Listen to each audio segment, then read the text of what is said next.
Apple held a special event this week making a few minor updates to its product lines. I'm Jacob Kaufman, I'm the nerd on the street, and I'm going to tell you all about it right now.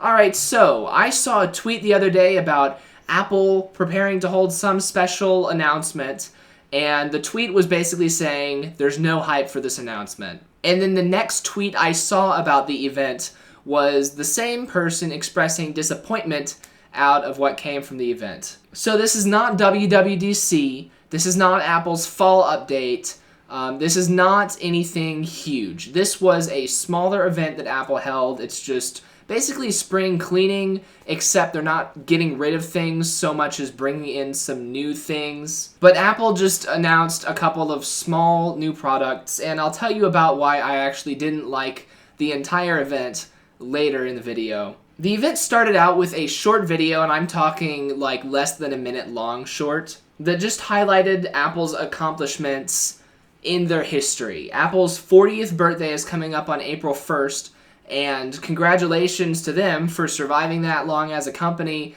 and also for transforming the way that we use computers. Because as we all know, Apple was the company who made the mouse what it is. Maybe they didn't invent the GUI. They made the GUI what it is today. They made smartphones what they are today. They made tablets what they are today. We have Apple to thank for the way we think about devices. So, great job to Apple. 40 years is a long time, and it's been 40 years of innovations, and now we're kind of seeing a slowdown in the innovations. Just this decade, there haven't been as many brand new things coming out. I did notice during the video, some of the things that were listed were not in order. I thought the video would be going from oldest to newest in terms of, things that they had done, but I saw iMessage come before iChat in the video. iMessage is if you have an iPhone and you send an SMS text to somebody else who has an iPhone, rather than actually sending an SMS text, it will send it through Apple's service, iMessage. iChat is a desktop instant messaging client for Macs. You connect it to AIM, you connect it to Yahoo Messenger, you connect it to Jabber, you connect it to whatever you want. I think they discontinued iChat. I don't think iChat is still around. iMessage is certainly still around. iChat was around before iMessage was for sure. I think iChat was around before the iPhone was around. And considering that iMessage is a feature of the iPhone, I think it's safe to say that if both of those things I just said are true, if iChat was around before the iPhone and both iMessage and iChat are what I said they are, we know that iChat happened before iMessage. What's any of that got to do with Apple's announcement? Absolutely nothing, but I noticed it and I had to throw it out there. I was paying attention to your video, Apple. Alright, Tim Cook started off his portion of the presentation by announcing that more than 1 billion Apple devices are in use around the world right now.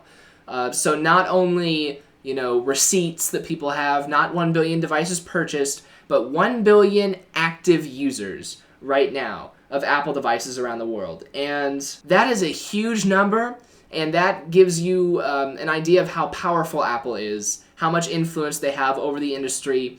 Even if they're not innovating every single announcement they make, they've got a lot of users, and they have a lot of push with what users want and what users expect. And next up in my notes, I jotted down the applause for that was way too quiet, and the room that they were in sounded too small. The press room that they were in for this special announcement. You watch a WWDC video and they're in a huge auditorium, and this announcement was in this small little press room.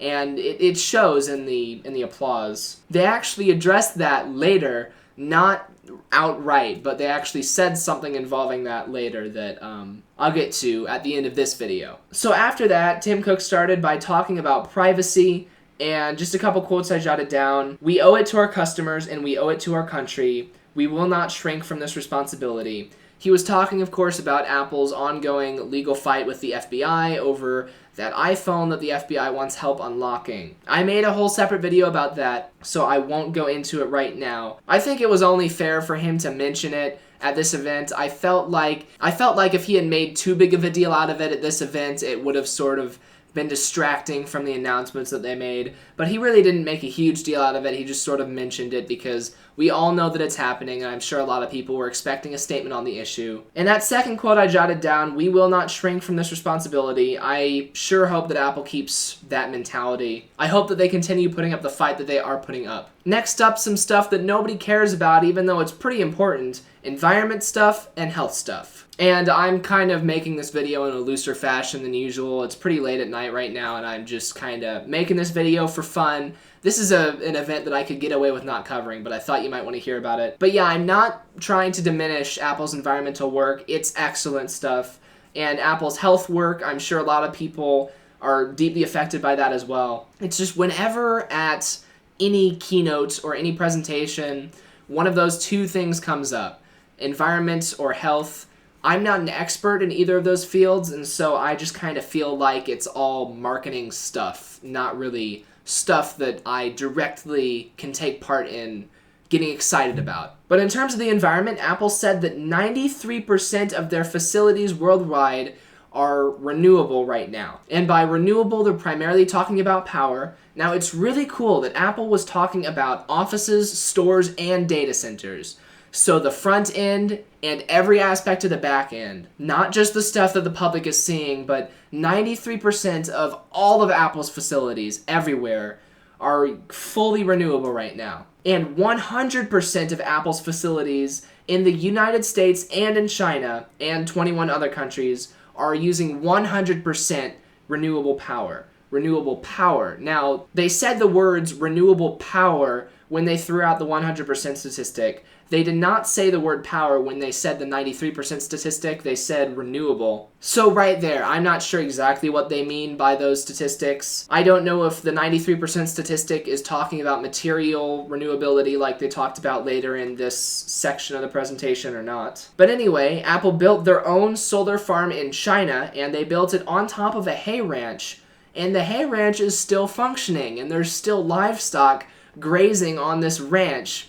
And then just 10, 15 feet above the livestock, you've got these solar panels. Like I said, I'm not an expert in this field, and that could very well be a marketing ploy, but I thought it was pretty interesting that they threw it out there. That was probably one of the most interesting parts of their presentation, was hearing about that. They had pictures of it too, which, like I said, it was interesting. 99% of Apple packaging that is produced right now is coming from recycled paper or sustainably managed forests. What is a sustainably managed forest? The fact that they said or sustainably managed forests tells me that, that 99% number would be a lot lower if they were just talking about recycled paper. I get that we can't use all recycled paper, but they're making it sound like they are, which isn't completely honest because they said some of it's actually coming from sustainably managed forests. This was another really interesting environment thing they said. iPhones are now, when they're turned into Apple as part of Apple's trade-in programs, iPhones are now deconstructed by a reverse assembly line robot system. And this is my wording, not their wording. They're deconstructed by a reverse assembly line robot system. And what that does is they've got this robot, and they call the robot Liam. And I call it a robot system in my notes because I don't know if this is one specific robot. By Liam, they were talking about this robotic arm. But it was an assembly line, basically. An assembly line is when a product is passed down a conveyor belt or it's passed down a line. And at every stage in the assembly line, a different piece is added. A screw is added in here, we ship it down here, and then we put on a chip here and it goes further. They had a video of Liam working, and it was really interesting. It was basically, like I said, deconstructing the iPhone. So it took off the back cover of the iPhone, it unscrewed the screws, sorted those, it took out the motherboard, it separated the chips off, it separated some of the capacitors and stuff off. It was taking this iPhone apart piece by piece. And that is really cool because, a trash system just crushes a phone that you throw away. And even recycling systems. Apple was talking about a lot of recycling systems that are manned by humans. The human kind of tears apart the phone, and then they toss some specific parts into one bowl, and then they kind of just throw all of the rest of it into a trash can or whatever. This reverse assembly line, it lets them separate out screws that can immediately be shipped over to the forward-working assembly line and used for new products. The silver from the motherboards in the iPhones is melted down and used in the production of solar panels that Apple's using to power some of their facilities. And they said that the big challenge they're working on right now is figuring out how to use the electronics over again, how to take a motherboard out of this iPhone and use it to make a motherboard for the new iPhone. They haven't figured that out yet, but it was really, really interesting because that is, reduce, reuse, recycle. Reusing and recycling, those two things were clear in the video they showed of that. And I don't know how other technology recycling plants work, but I could see directly with my own eyes how, like I said, they showed the screws were not stripped out of their holes and then tossed to be melted down. The screws were unscrewed by this robot, and now those screws can be used over again. Immediate recycling, immediate. So that was pretty cool. Like I said, the only reason I'm spending so much time on this stuff is because you're going to be disappointed later with the actual product announcements. Like I said, they talked about health stuff, and this is particularly where I don't like hearing about my own health. I'm very fortunate. I'm pretty young, but I've always been pretty healthy, so I don't care a whole lot about the health tracking stuff yet. Maybe later in life I will. Basically, ResearchKit is still here, and there's a new thing called CareKit that is basically the same thing as HealthKit, which was discontinued last year. So ResearchKit is this API on the iPhone, and it lets people opt into mass medical data gathering. They threw out, within the past 6 months, I think it was, ResearchKit was used to conduct the biggest Parkinson's study in history. The biggest study of Parkinson's disease ever. It was done using iPhones, and people at home with the disease opting into this program to provide data from their iPhone sensors to this program where it can be aggregated and it can be, used for medical things. That's pretty cool. And then there's a new thing called CareKit, and it's an API for apps that keep track of your individual health. Like I said, there was a thing called HealthKit about a year ago that did the same thing as CareKit. HealthKit never took off, and they discontinued it. So now they've got CareKit that's doing the same thing. So that's great. We'll see how long that one lives. Here's something cool. ResearchKit and CareKit are both open source, and that's great. I'm a big open source fan. I think in a world where we're depending more and more on this technology, especially in something as sensitive as health, it's really important that the public is able to see the code that they're depending on. And I didn't realize that ResearchKit and CareKit were open source. Like I said, CareKit is new, but ResearchKit's been out for a while, and apparently it was already open source, so props for that. Next up, the Apple Watch. No new developments. There are new colors available and materials available for the watch bands. They said 1/3 of Apple Watch users regularly change their bands. If I had an Apple Watch, I would never change the band. I never take this watch off. So, I think a lot about smartwatches, and I consider getting smartwatches sometimes, but this watch does everything I need from a watch. For now. Eventually I might buy into smartwatches, but yeah. 1/3 of Apple Watch users regularly change their bands. I have a feeling that people who regularly change their bands are more likely to go with Apple products over Android watches. They also said the Apple Watch now starts at only $300, so that's cool. About the same as an iPod Touch. Back when I was into the iPod Touch, I think. So the Apple Watch, I'm going to call the Apple Watch the new iPod Touch. It's what 12-year-old Jacob would ask for Christmas. Even though that would still be pushing on price. $300 for a watch. Really not great, but $100 or so cheaper than what it was before. Next up, Apple TV. Once again, no new developments for the Apple TV. You can now put apps into folders on the home screen, just like you already could on all of your iOS devices. There's now dictation for typing into any field, which should be expected because if we have an artificial intelligence in our phones and in our TV remotes figuring out what we're saying and then responding to us, you would think that it would be able to write down what we're saying for us. And now you can access your iCloud photo library on your TV, including live photos. So live photos are on your iPhone. When you take a picture, it captures 1.5 seconds of video before and after you take the picture, and you can get to that on your TV now. Not sure how you trigger it, because it's not like you're going to walk up to your TV and force press it, but that's available apparently. So here was big announcement number 1. iPhone SE. I assume SE stands for smaller edition. It is a 4-inch iPhone, which, just so you know, 4 inches was the size of the iPhone 5 and 5S, still taller than the original 3.5-inch iPhones and iPod Touches. But it's got a 4-inch screen. It's got updated colors and textures to match the new iPhones. It's got an A9 chip and an M9 motion coprocessor, just like the iPhone 6S. And it's got a 12-megapixel 4K iSight camera, just the same as the iPhone 6S. The Wi-Fi speeds are faster than the iPhone 5S, but I assume they're the same as the iPhone 6S. And I wrote down here there was no number in the name of the iPhone SE. At first I thought that this was the iPhone 6SE, but it's not the iPhone 6SE, it's just the iPhone SE.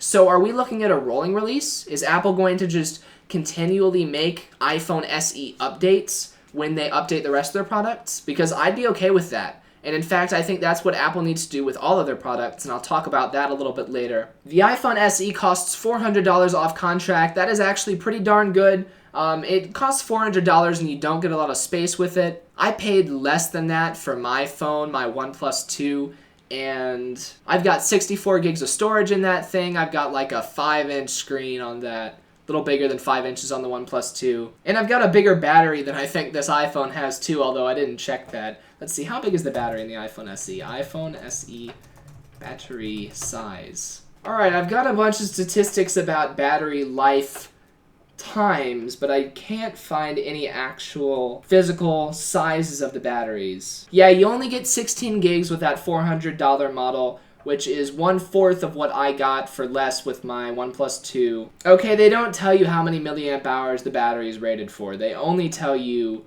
time estimates of how long it will last. So I can't do a direct comparison. But basically, this thing is not value for your money. It's only the cheapest powerful iPhone available, which is fine. If you're into iPhones and you like small phones, I'm not trying to knock this thing on price because, I don't do that whole Android versus iOS thing on price. If you're invested in the iOS ecosystem, definitely a great option if you're looking for a smaller phone. Personally, I'm into bigger phones, so I would not want the iPhone SE. Oh, right. I didn't write this down, but the iPhone SE, like I said, it's the same size screen as the iPhone 5 and 5S. They said that they, added chamfered edges.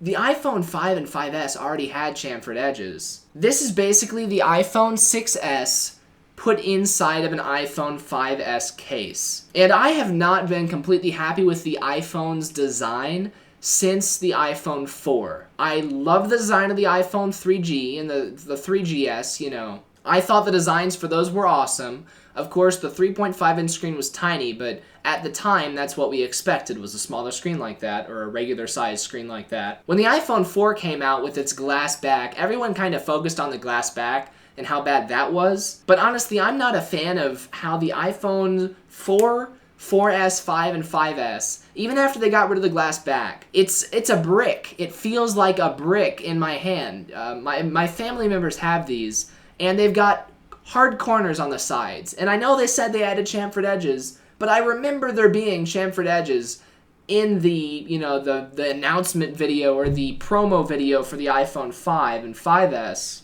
I remember seeing the promo video of the really close-up on the assembly line watching this robot arm come out and chamfer the edges of the iPhone 5S. So really, this is literally the iPhone 5S updated with 6S specs. And it's cheaper, that's good. The fact that it's so much cheaper means that they're charging for the bigger size and not for better internals in the newer iPhones, which is kind of confusing. We're going to move on from the iPhone SE right now. I'm going to come back and talk about it later at the end of this video when I completely crap on everything that Apple's been doing. Spoiler alert. Between the iPhone and the iPad sections of the announcement, Apple talked about iOS 9. iOS 9 is now running on 80% of active iOS devices, and the latest Android version is only on 2% of active Android devices. Two thoughts I had about that. Number one, I definitely feel the pain on the Android side. My OnePlus 2 just got an update. I haven't installed it yet because I think it'll break root if I install it. I'm not sure. But that update doesn't even bring it up to the latest Android version. It just adds some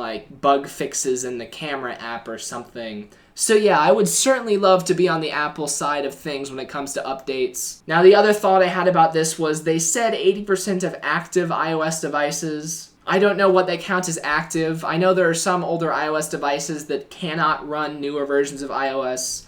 I don't know if they're counting like iPod touches that don't have a cell signal. Anyway, that aside, there's now iOS 9.3 that's being released.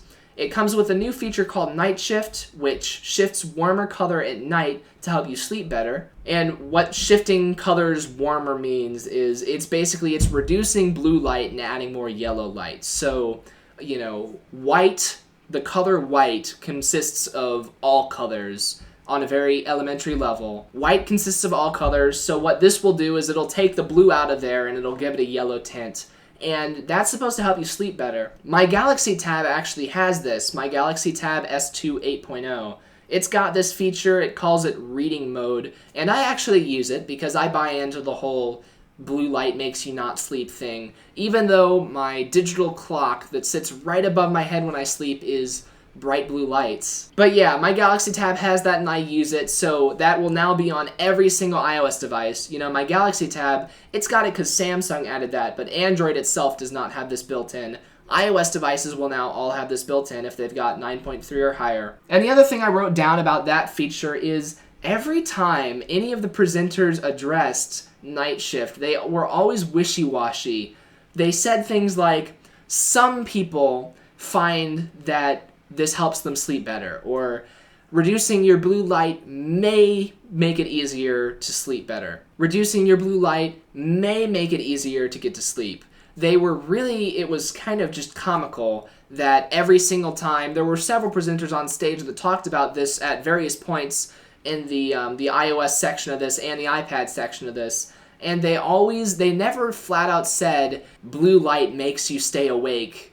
They always said, reducing your blue light may help you get to sleep better. And some people find that this feature helps them get to sleep. It's a medical thing, and I know it's not 100% proven, but there's studies supporting it, and it might differ between people. I don't know.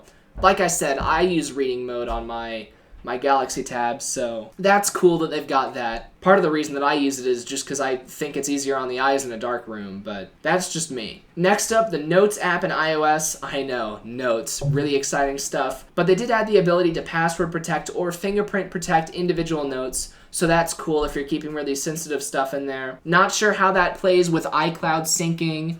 Obviously, if you're syncing things to iCloud and it's not encrypted, Apple's going to be able to get to it. Not sure if password protecting or fingerprint protecting them is going to encrypt the notes when it syncs them to iCloud. I would guess it probably does, based on Apple's track record, but that would be interesting to check out. The Health app now gives app suggestions for apps that you can download to help track your health. That's basically just advertisements. The News app is still here. Darn. Apparently 50 million active users are using this News app. I don't get it. When they launched Newsstand, nobody used Newsstand, and they say that people use News. I feel like the Apple News app, now I don't own an iPhone, or I don't use an iPhone on a regular basis, but just as an outsider looking in, I feel like the News app on iOS is like today's version of AOL or MSN. If you actually know what's going on in the news, if you're smart enough to follow news, you're going to have other apps that you go to. You're going to have the CNN app, or the Washington Post app, or the New York Times app, and you're going to check those. If you're reading the Apple News app, then you're not going to know whether that's quality news or not, I feel like. Now, if you disagree with that, let me know down in the comments section, because like I said, I don't actually have iOS, so I don't use the News app. Apple said that they added top stories and individualized picks for people in the News app. Beware of that. I actually don't like things that personalize the stories that I see in my news feed, because a lot of times what those do is they show me things that they know I will like. And it's sort of like on Facebook, a lot of people say things on Facebook that tick me off. I don't like some of the things people say on Facebook. So sometimes I'll go and I'll hide one of those posts, but then whenever I hide one of those posts, Facebook says, okay, we'll show you less posts that are similar to this in the future.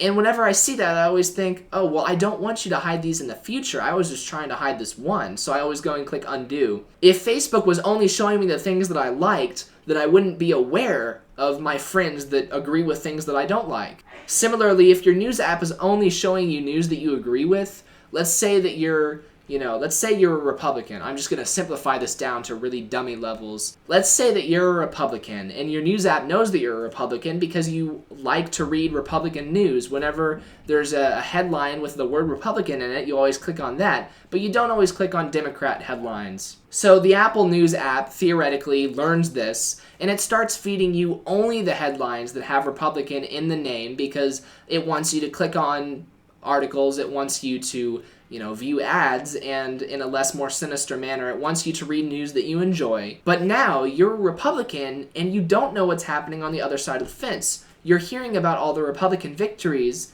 of people running for office, but you're not hearing about all the Democrat victories. And at this point, the Democratic Party is doing a little bit better in this country. That's not me siding one way or the other. That's just me making an observation that the Democratic Party has more supporters right now than the Republican Party. Marginally. But my point is, if you're only reading news that you like to read, then you're going to become disillusioned with the world, you're going to be less connected, and you're going to be less prepared to face opposition to the news that you like in the real world. So that was a big, long rant, but my point is, beware of those individualized news picks. If there's an option to turn those off, I would turn them off.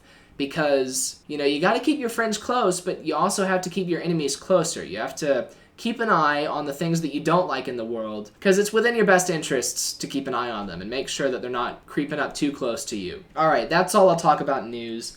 CarPlay, apparently every major car brand has committed to integrate CarPlay into their cars. I have not seen a single car in the wild with CarPlay enabled. I still feel like smart cars are a fad, just like smartwatches, but smartwatches haven't died yet, so I guess smart cars are still going. Honestly, cars, I don't see the need to put a computer in this. This is my watch.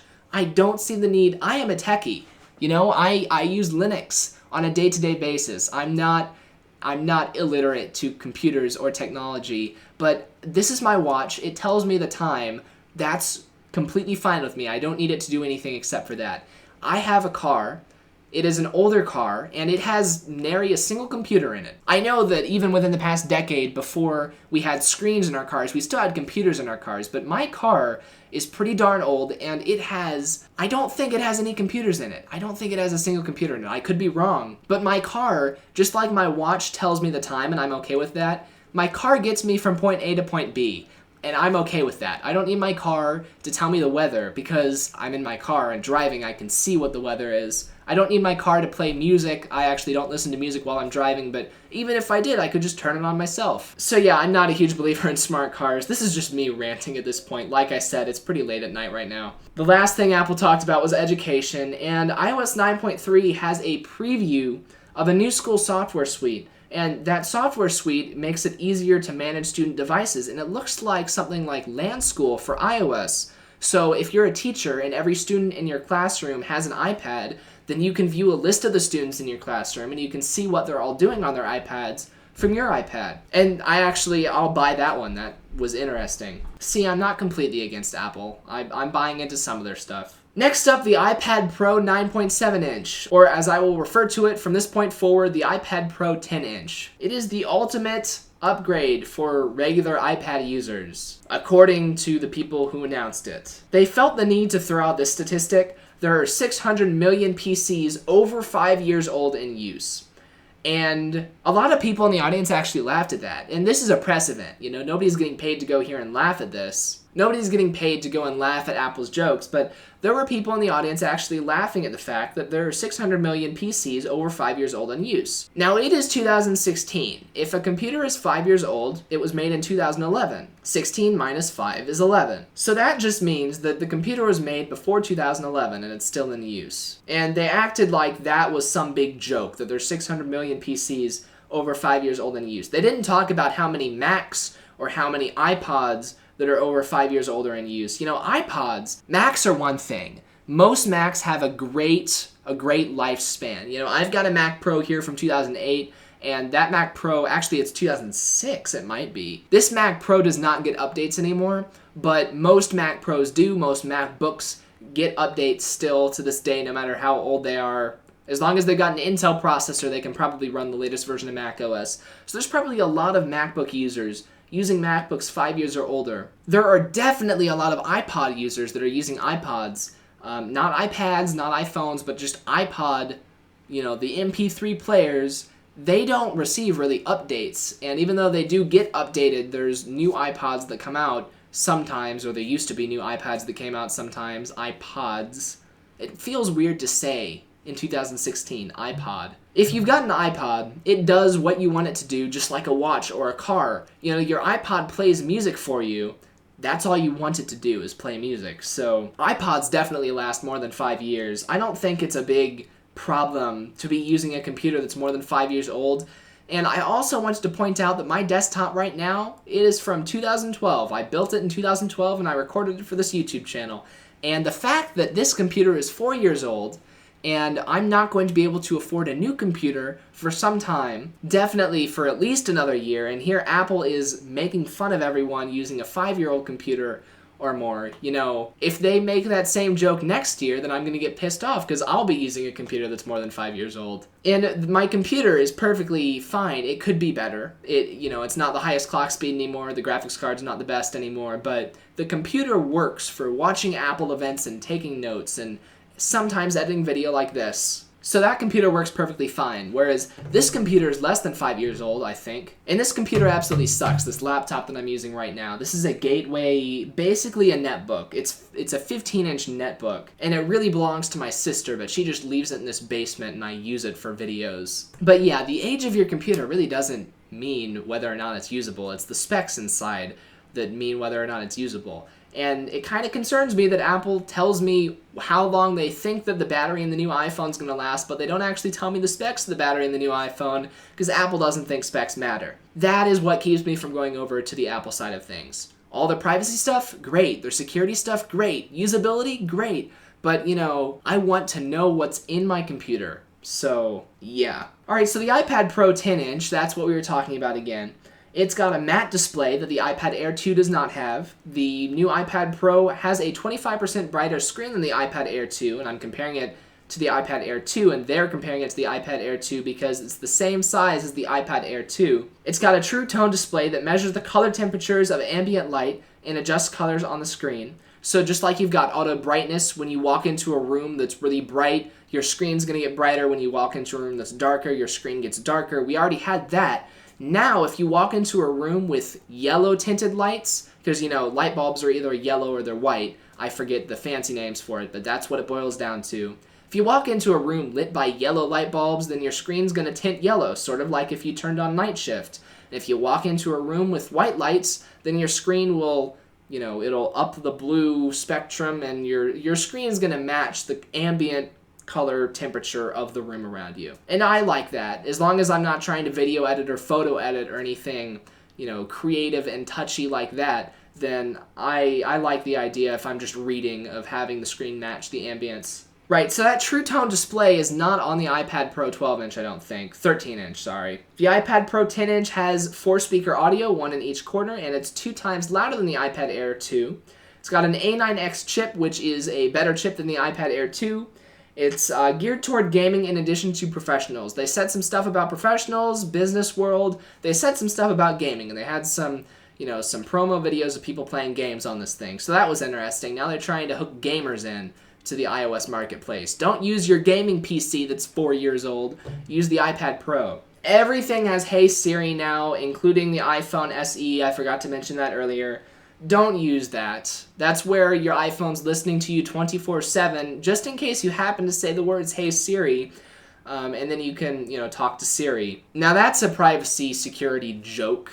Having your microphone on 24/7. I don't actually know how it's coded, but my Android phone has the ability to do that with Hey Google or OK Google. My phone has the ability to always listen to what I'm saying, and if I say OK Google, then it starts recording what I'm saying and it gives it to Google Now. But my problem with that is that the microphone's always listening even if I'm not saying OK Google. I've actually got that feature turned off on my phone, along with Google Now in general, but that's a different issue. Anyway, yeah, the new iPad Pro and the iPhone SE both have Hey Siri, and yeah, don't use that. Just push the home button if you want to talk to Siri. That's fine if you want to use Siri. Just push the home button. There are new accessories just for the iPad Pro 9.7 that will not work with the bigger iPad Pro. They will only work with the iPad Pro 10-inch, and they won't work with the iPad Air. They will only work with the iPad Pro 10-inch. Of course, the iPad Pro 10-inch supports that breakthrough pencil device. It's got more support for traditional USB accessories, but it was kind of informal. They had this thing called a camera adapter, where you plug it into your iPad's Lightning port, and it's got a USB port to plug your camera in. On the package, it says camera adapter, and we had an Apple employee on stage talking about how you can actually use this for things like Ethernet connectors. Now, excuse me, but just because your USB device plugs into this USB dongle doesn't mean that the software on the iPad works with an Ethernet adapter. But apparently it does, but not officially. The Apple employee on stage at a press conference was talking about how you can use this with Ethernet adapters, but the box doesn't say that it works with Ethernet adapters. The box says that it's a camera adapter, not a USB adapter. So if you're going to support USB accessories, support USB accessories. Don't support cameras. And you can also plug some USB accessories into it and see if it works. No, you gotta go full out. Say, we are now supporting all USB accessories. That would make me more comfortable with using an iPad as my day-to-day computer. The iPad Pro 10-inch has a 12-megapixel iSight camera. That's better than the 13-inch Pro. It comes in more colors than either the 10-inch iPad Air or the 13-inch iPad Pro. And the 32-gig version costs $600. And the 256 gig version, which is the most storage that's ever been available on an iOS device, for $900. Definitely the most competitively priced device on the iPad lineup. And the iPad Air 2 is down $400 because they just nerfed it with this iPad Pro 10-inch. So basically how I sum up everything that I just said about the iPad is they just released one device that made their two other most powerful devices irrelevant. They just wiped the iPad Pro 12-inch, 12.9-inch, 13-inch, why do they do the points? They just single-handedly, with one product announcement, they took the iPad Pro 13-inch and the iPad Air 2 10-inch, and they took both of those things. Neither of those are relevant anymore. Both of those are crap. Those are both old news. They're both underpowered and more expensive for what you're getting than the new iPad Pro 9.7-inch. It doesn't make any sense from a marketing standpoint that they would, okay, we don't just have the iPad anymore, now we have the iPad mini and the iPad Air and the iPad Pro, but now we're going to release this new iPad Pro that just trumps everything else. If you're getting an iPad, the only thing you can possibly do to make it not feel like you're wasting your money is get the new iPad Pro 9.7-inch, because it's got features that the iPad Pro 13-inch does not have.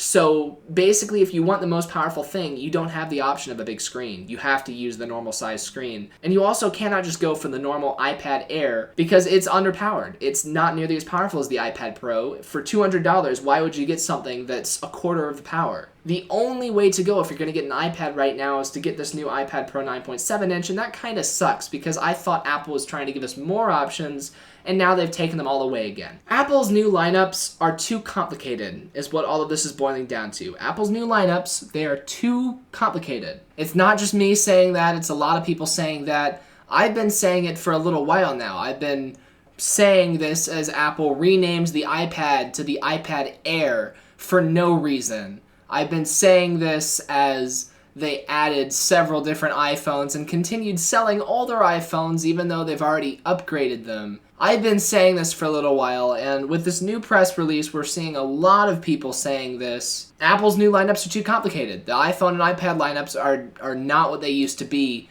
Apple used to mean simplicity.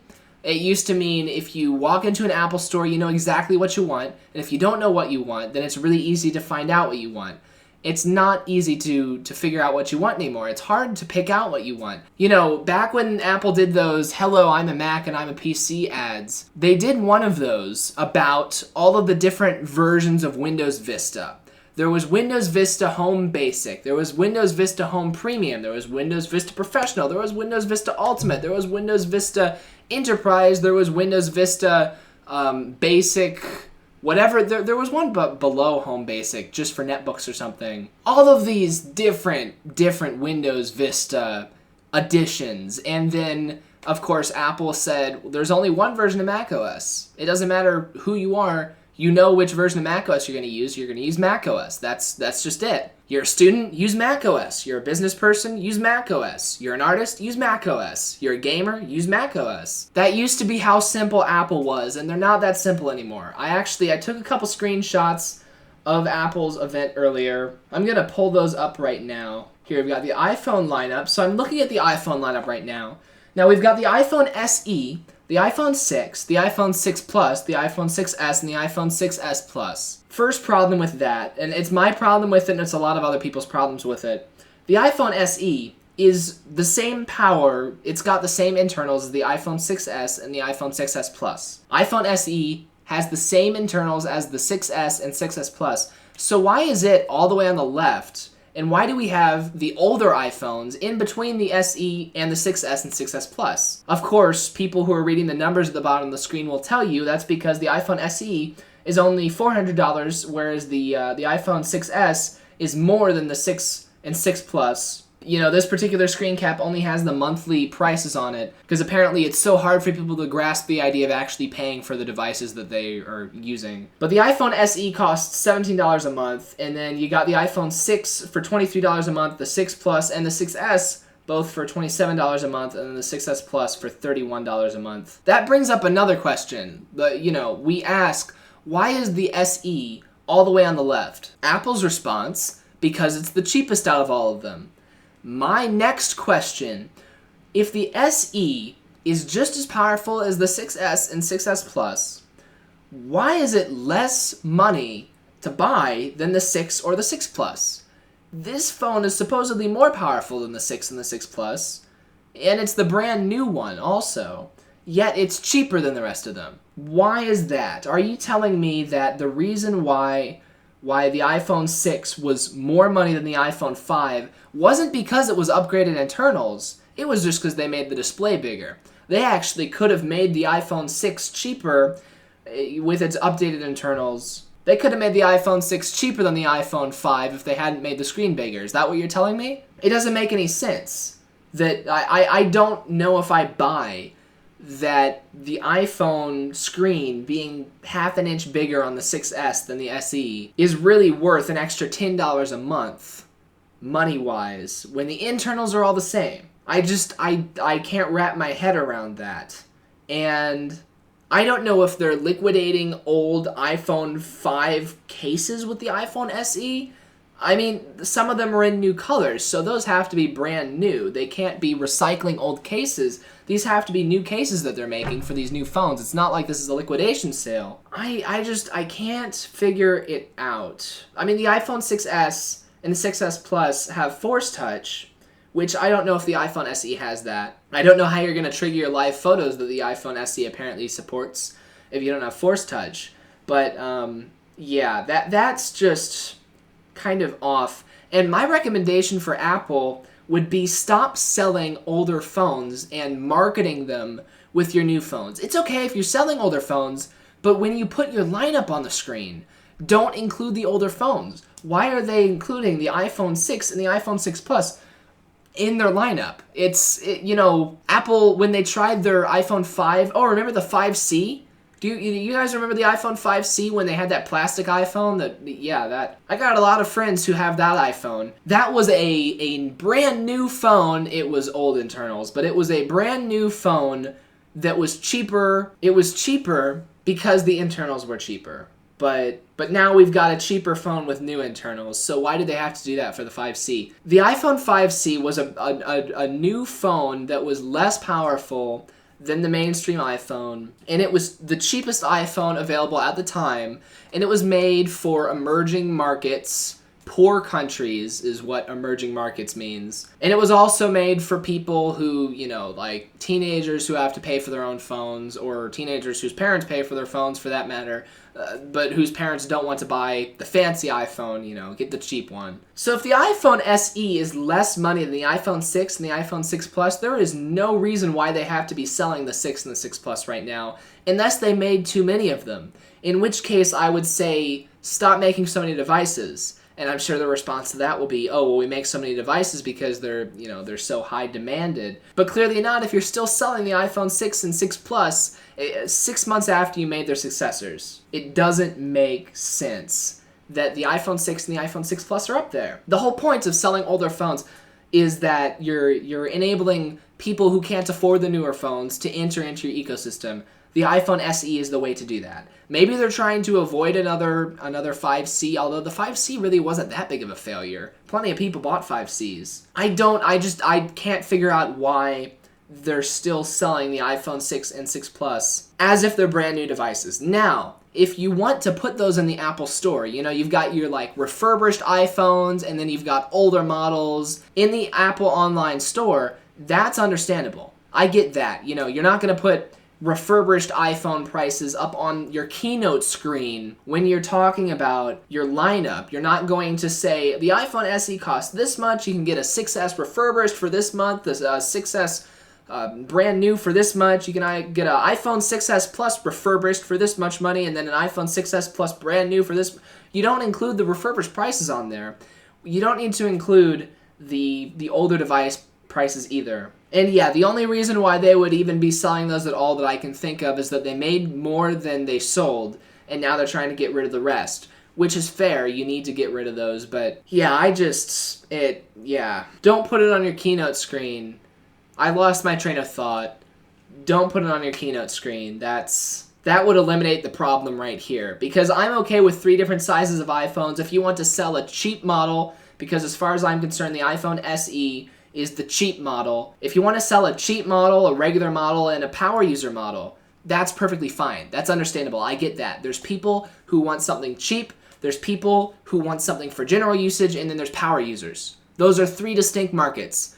That would be fine. Just get rid of that iPhone 6 and iPhone 6 Plus. I'm trying to remember where I was going to go with that other than that, because there was somewhere else I was going to go here. Right. All right. So aside from the fact that they made too many of them, if they're actually seriously still making older iPhones because they're just that great of devices that even though they're outdated, they still gotta make more of them, that's why Apple devices hold up for a long time, is because they keep their value. And that is something for third-party markets to deal with. If you're going to buy an older iPhone, if you're going to buy an iPhone 6, you're going to buy it through eBay or through Ting or whatever they partner with, or you're going to buy it through Amazon, shifty seller. You're not going to buy an older iPhone straight from Apple. If you're going to buy an older iPhone, you're going to do it from a third party. So Apple, I would leave that to third parties, and yeah, I would take the iPhone 6 and the 6 Plus off of your lineup.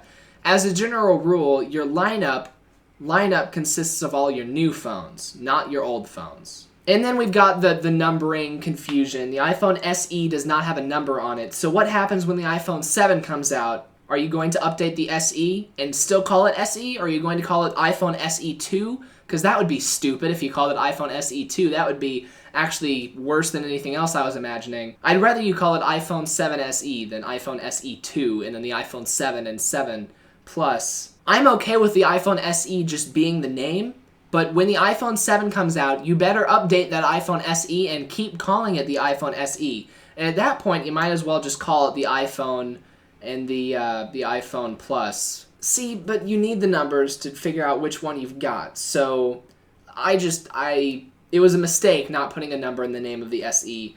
I would have called it the iPhone 6C because you've already established that. You establish what the 5C meant. You explain it to everyone. So yeah, the iPhone 6C would have been a better option than iPhone SE because now you're stuck when the iPhone 7 comes out. Are you going to update this or not? I don't think they're going to update the iPhone SE. I think it's going to become irrelevant. Just like the iPhone 5C became irrelevant because there's nowhere to go from that from a naming standpoint. So that's my prediction. My prediction is that they are not going to update the iPhone SE. We are moving on to iPads. All right, so the iPad lineup is much simpler, and that's great. We got the iPad mini, the iPad Air 2, which I have a problem with, the iPad Pro 9.7 inch, and the iPad Pro 12.9 inch. So in the past, we could use the name of the product to determine the screen size. And actually, that's how iPhones work too. You got the iPhone SE, oh, you're rocking a 4-inch screen. You got the iPhone 6S, oh, well, 6S, 6S is just the model number. You've got the iPhone, and the iPhone's got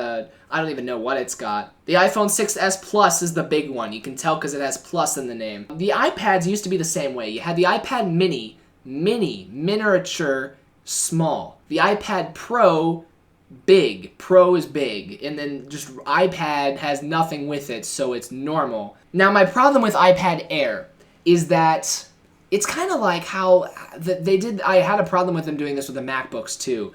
You know, we had the MacBook, and then we had the MacBook Air is the super thin version, and the MacBook Pro was the professional version. But the MacBook was in the middle, and then they got rid of the MacBook, and now they've got the MacBook Pro and the MacBook Air, but no just regular old MacBook. I don't think. Did they reintroduce it? Because I might be forgetting. I haven't looked at MacBooks in forever. Since I'm a Linux person, I used to really want a Mac, but I really don't anymore. Oh, they actually do have a MacBook. All right. Well, they reintroduced that. Maybe they'll do the same thing with the iPad. But I don't think that you're justified in calling it the iPad Air. I get it. It's as light as air and as thin as air. That's a great marketing strategy. But the iPad Air is just the iPad. What? They had the iPad 2, and then the iPad Air. Did they ever have an iPad 3? They had the new iPad was the iPad 3, and then they had the iPad Air, I think. I might be getting the numbering off. iPad 3. Yeah, iPad 3 was a thing. iPad 4 was a thing.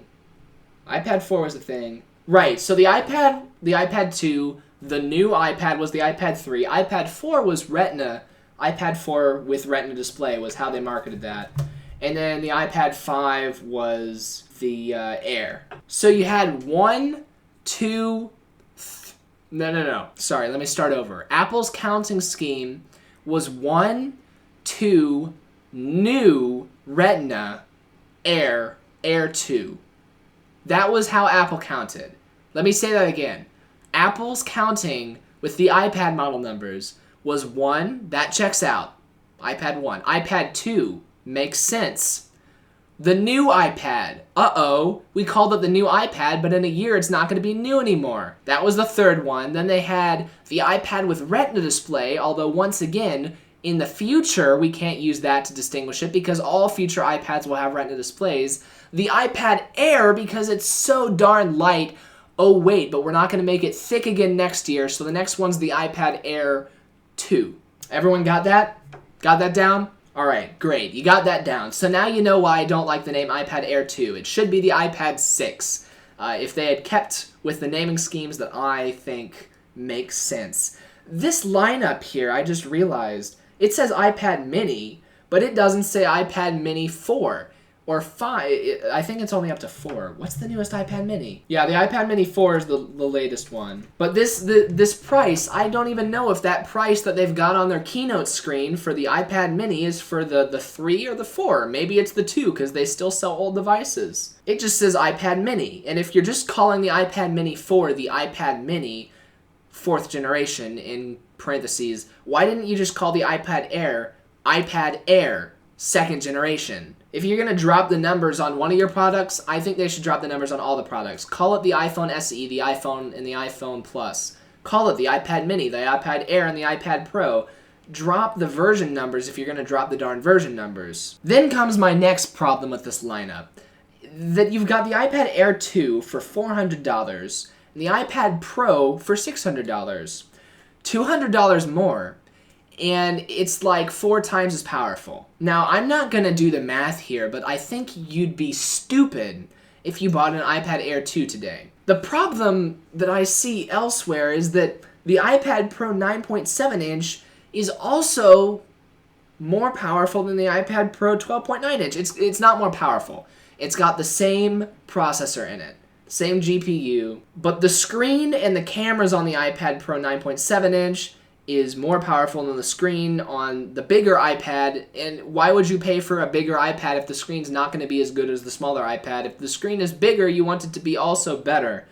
So once again, Apple just knocked out both of those devices. If you buy an iPad Air 2, you're stupid. If you buy an iPad Pro 13-inch, you're stupid. And that sucks, because I was excited about the 13-inch iPad. I'm actually going to go to the Apple Store this Friday. Me and Adam are going to the Apple Store this Friday, and I was excited to see that iPad Pro. I'm excited to see how powerful it is, but now it's not even the latest and greatest thing anymore, because we got the iPad Pro 10-inch. What they should have done is they should have just released the iPad Air 3 with the same specs as the iPad Pro 10-inch. And rather than lowering the price from $500 to $400 for the iPad Air 2, the iPad Air 2 is now obsolete. As far as I'm concerned, I don't think Apple's going to release an iPad Air 3. That's my prediction right now. I just made it on a whim. I did not make that prediction while I was putting this video. I made that prediction while I was just saying that sentence, and I'm going to hold to it.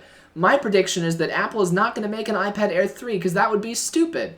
Because they've got the iPad Pro 10-inch, and if you're going to pay for a 10-inch tablet, you might as well fork over the extra $200 and get an actual computer rather than paying $200 less for something that can do only half of the stuff. If it's twice as powerful, but it's less than twice the amount of money, then it's a better deal, mathematically. So, the fact that they called it the iPad Pro, now we're going to have trouble, is it the iPad Pro 10-inch or the iPad Pro 13-inch? And I wish they would stop using the darn points, the darn, dot, 9.7-inch, 12.9-inch, because I'm looking at the screen here, trying to recite this for you on video, and I almost just called it the iPad Pro 12-inch again, because it says 12.9. Now, when we had the MacBook Pros, and the MacBook Pro had your 13-inch, your 15-inch, and your 17-inch, remember 17-inch laptops? That's another reason why I'm not looking forward to getting a MacBook, because, this is a 15-inch? I thought that this was a 17-inch laptop.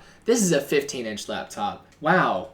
The sticker says 15 inches, and I said that earlier in this video, but for some reason I was thinking that this was a 17-inch laptop, but this is not. This is a 15-inch laptop that I'm using right now. My first laptop that I ever got, my first computer that was ever mine personally, not a family computer, but my first ever personal computer, was a 12-inch HP TouchSmart laptop. It wasn't actually TouchSmart. It was before they made the TouchSmart brand, but it was basically a TouchSmart. I never again will I use a screen size that small. This is a 15-inch netbook that I've got right here in front of me. Like I said, not even technically mine. The laptop that I get, I'm hoping to get one at some point for college. It's going to be 17 inches. And I've used 17-inch laptops. We've got a 17-inch laptop I use at school for robotics. We got a 17-inch laptop in the journalism room that the broadcast team uses, and I get to use that every now and then because I'm the webmaster in there. And I love 17-inch laptops. It just feels more powerful with the bigger screen, and it's more screen real estate, obviously. You're doing things like web development. You're doing things like web design, graphic design, video editing. You want as big of a screen as possible for all the things that I like to do. I like to have as big a screen as possible. So I was in full support of the iPad Pro 13-inch. Oh, right, I wasn't even... Yeah, that whole spiel was getting mad at Apple for discontinuing the 17-inch laptop. Sorry for that sidebar, but like I said, it's really late at night right now. And I know it's my fault for recording late at night. I'm having fun making this video, if you can't tell. Not all my videos that I make are fun. I'm having fun right now. So sorry if you can't put up with my rambling, but yeah. They didn't call those the MacBook Pro 12.9-inch, 14.9-inch, and 16.9-inch laptops. And I'm pretty sure that at least one of those three sizes was a point. Most 13-inch laptops are actually 12.9 inches. And, this laptop I've got right here, I called it a 15-inch laptop. The sticker says 15.6 inches, because that 0.6 inches really makes a huge difference. And actually it does, because rather than being 1280 by 720, this is a 1366 by 768 screen, which really, really sucks when you're trying to do capture cards. But yeah, I wish that they would just call them the iPad Pro 10-inch and the iPad Pro 13-inch, because that would be more consistent with what they've done in the past with their MacBooks, and it would be easier to say and easier to write down. All of that said, here's my next suggestion for Apple. You've already screwed it up, actually. My next suggestion would be don't release the iPad Pro 10-inch. Release the iPad Air 3, make it as powerful as the Pro, call it the iPad Air 3, or just the iPad 7, because that makes sense. That would go in line with, Microsoft did that. Microsoft said, oh, this is Windows version 1, Windows 2, Windows 3, Windows 95, Windows 98, Windows 2000, Windows Millennium Edition. Those were flipped Those were in the wrong order. Windows XP, Windows Vista, and then Windows 7. Man, I screwed this up. When they got to 7, I know I screwed it up because I just counted to 10 on my fingers when I should have been to 7. I think you're supposed to start at 3 with the Windows versions. Microsoft stopped counting with numbers for a while. They said Windows Me, Windows XP, Windows Vista, and then they ran out of names and went back to Windows 7 because it's the 7th version of the operating system. And then they did the same thing again with Windows 8, Windows 8.1, and then Windows 10 because apparently 8.1 actually means 9 when you're Microsoft. So if Microsoft did it, you can do it too, Apple. If you just call the next version of the iPad Pro the iPad 8, nobody's going to fault you for it. I want the iPad Pro 10-inch 2 to be called the iPad 8. And that'll solve your problems there, because you'll be back to just having the iPad Mini 5, the iPad 8, and the iPad Pro 2. And those will be your 3 screen sizes. That would be less confusing with what you've got now. And if you think what I just said is confusing, good luck trying to pick out one of these iPads next time you go to the Apple Store. You know, you go looking for an iPad. These 2 iPads look the same. The iPad Air 2 and the iPad Pro, they look the same on the screen. The pictures they've got look the same. One of them says Pro on the back, probably. Hopefully. I know the iPad Pro's got twice as many speakers as the iPad Air 2, but yeah, you can't release 2 things that look the same and one of them's more powerful than the other one. You're still selling the other one. Just stop selling the iPad Air 2. Stop selling outdated devices. Let eBay sell outdated devices. Let your online store sell the outdated devices as refurbished devices, but stop making outdated devices. Stop producing them in factories. Stop running your iPad Air 2 assembly line when the iPad Air 2 is outdated. Flip that assembly line around, run it backwards, and call it Liam, because once your product is outdated, you're better off just recycling the materials and using them to build the new one. Alright, so I'm done with that rant. I needed to address that because that is the number one thing that I've heard people talking about on Twitter, on Google+. I'm kidding. I don't go on Google+. The number one thing I've heard people talking about on Twitter is how confusing the new lineups are. I could not agree more. I want to make it clear I do not hate on Apple. I'm not an Apple hater. I made a video not too long ago about Apple's fight against the FBI, and I was calling Apple the greatest company ever. None of the stuff that I just said has anything to do with Apple's products. I want to make that clear. The fact that their marketing has gone to crap has nothing to do with the quality of their products.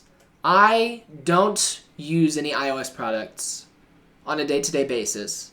I use this Mac Pro sitting next to me on a day-to-day basis, but it's running Kubuntu, not macOS, because Apple dropped support for this Mac Pro, this particular Mac Pro, because it's an older model, which is fair. So I don't use any of Apple's products day-to-day, none of their new products day-to-day. I'm sure the iPad Pro 9.7-inch is a great experience to use. I'm sure it's super fast. I'm sure those speakers that are twice as loud as any other speakers Apple's made, I'm sure they're great. I'm sure that True Tone display is awesome when you're taking your iPad outside and then back inside between different rooms with different colored light bulbs. I'm sure that A9X chip is great for editing 2 streams of 4K video, except I still don't believe that one. That's the one thing that I don't believe. You know, my computer struggles to edit 4K video.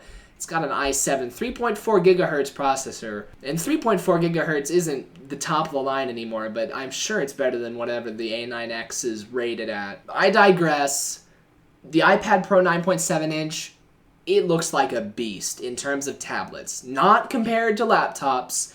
Apple still does not have me convinced in the slightest that this is a true computer replacement, but it looks like an excellent tablet option as long as you didn't want a larger screen. Because if I was wanting a tablet for serious usage, I would want the 13-inch one, and I'd be kind of pissed off that they just nerfed that. The new iPhone SE, like I said, I'm okay with bigger phones myself. Not to mention I prefer Android over iOS, although I admit that Android's privacy is horrid, and I will actually be installing CyanogenMod on my phone sometime this week because I just found out CyanogenMod's running on the OnePlus 2. I don't use iOS and I don't use small phones, but the iPhone SE, I'm sure for people who are nostalgic about the iPhone 5, who actually liked the iPhone 5's design, think that the iPhone SE is great. They're just not for me right now.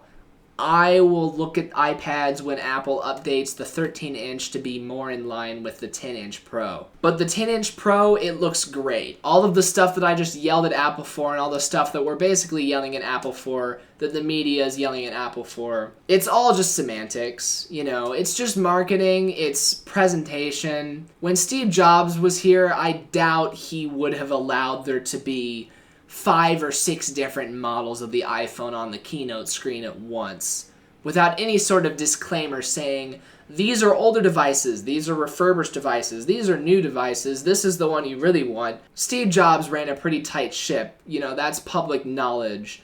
And yeah, just the fact that Apple is doing that kind of stuff. They're taking the worst part of Android devices, which is that, like, you've got so many different brands of Android devices you have to choose from, and you've got so many different models. You know, Samsung's got the Galaxy Tab S, the S2 8.0, they got the Galaxy Tab S2 10.0, Samsung's got the Galaxy Tab A, and the Galaxy Tab, like, B or what, did they make a B? I don't know. Samsung's got all kinds of Galaxy Tabs flying around everywhere with all kinds of different model numbers. And that's just one of the many brands making Android tablets. Apple has always been great because an iPad's an iPad's an iPad. If you've got an iPad, you've got an iPad, is how it used to be. Apple's kind of throwing that away because now you walk out of the Apple store with a brand new 10-inch iPad box, and I have to ask you if that's the Pro or the Air 2, aka the 7. Or was it 6? I can't remember, even though I just did the math earlier in this video. All of it's semantics. Has nothing to do with the products. Apple's doing great. This was obviously just, like I said, it's sort of like spring cleaning. They're doing spring cleaning because they're getting all of the iPad Air 2 chassis that were left over from last time. They're getting all of those out of the way by popping iPad Pro components into them and selling them as a new device. And they're getting all of their old iPhone 5 cases out of the way that they had laying around by popping an iPhone 6s parts and selling those as a new phone. It's spring cleaning. This is Apple's spring cleaning event, and they'll have something much more exciting for us to talk about after WWDC this summer. So the last thing that Apple said had to do with their venue that they were announcing all of this in. Like I said, this was a small room, and it was actually the same room that the original iPod was announced in. And if you go back and watch the original iPod announcement video that Steve Jobs did, or, you know, the keynote that he gave, when they announced that first ever iPod with the hard drive in it, that was in this very room. And I didn't know that until Tim Cook said so on stage today. But apparently they've been using the same room for smaller press conferences like this for that long, like 10 years. Mr. Cook called the place they were in today Town Hall, and I don't know if it was Town Hall just for Apple in general or for Apple's campus, but they said they're opening a new campus. Apple is moving to a new campus. It's much bigger than the current campus, and I'm kind of wary of that. We're always wary of growth in great things. Apple's moving to a new campus, and they're going to have a new theater. And the new theater looks like it's got some pretty extravagant architecture, so that's cool. So next time Apple does spring cleaning, it'll be in this new theater, and it'll be in a much bigger theater, and it will be more impressive to hear people applaud because it won't be 20 journalists, it'll be a lot more than that. So there were more than 20 people in the audience today. I'm exaggerating that a little bit. But yeah, I wanted to mention that. Apple's moving up, they're moving to a new campus, so that's pretty cool. They don't just have a headquarters building, they have an entire campus for their employees to work in. It's really cool. Really cool what they've got going. So yeah, that's everything Apple announced today. Like I said, pretty boring stuff, and that's why I wasn't taking this video too seriously because, you know, these weren't super serious announcements. If this was game-changing stuff, then I would have gotten a good night's sleep before doing this video. But, you know, I watched this keynote today. I was a little unimpressed, as was everyone else. Thought I would loosen it up a bit, and you guys can let me know what you think of that down in the comments section below, whether you're watching this on YouTube or over on Dailymotion. Remember, we got that Dailymotion channel if you're tired of YouTube. We also have our website over at nerdonthestreet.com. You can sign up there and leave comments over there as well. I think that our email confirmations for our account signups are even working right now, and it's always good to see that the emails are working, because I'm never exactly 100% sure if they're working. I think that they are right now, though. So give that a spin. Go over and try signing up for nerdonthestreet.com and see if you get that account confirmation email. Man, email servers suck. For now, though, that's everything I had to talk about. So I'm Jacob Kaufman with nerdonthestreet.com, and I'll see you guys next time. Bye.